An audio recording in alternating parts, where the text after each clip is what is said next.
कभी वो ख्याल बन के आए, कभी वो ख्याल बन के आए, कभी वो ख्वाब बन के आए। वो कौन है अब सरा जो मेरी नींदें चुराए। कुदरत के गुलशन का एक फूल है वो,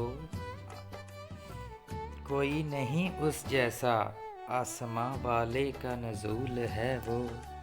अपनी खुशबू से मुझे महकाए, अपनी खुशबू से मुझे महकाए, अपनी अदाओं से दीवाना बनाए।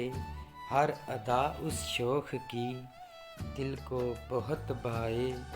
देखो तो ज़रा कितना मुझे सताती है, देखो तो ज़रा कितना मुझे सताती है।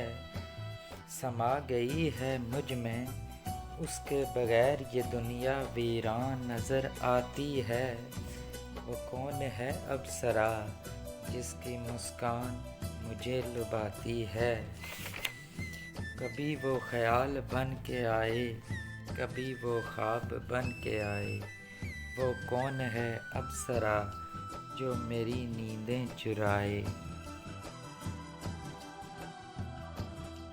कैसी लगी दोस्तों आपको ये मेरी नज़म? अगर आपको अच्छी लगी है तो मेरा चैनल सब्सक्राइब कर लें और घंटी वाले बटन को भी दबा लें, ताकि मैं अपनी गज़लें और नज़में आप लोगों तक ऐसे पहुंचाता रहूं। शुक्रिया।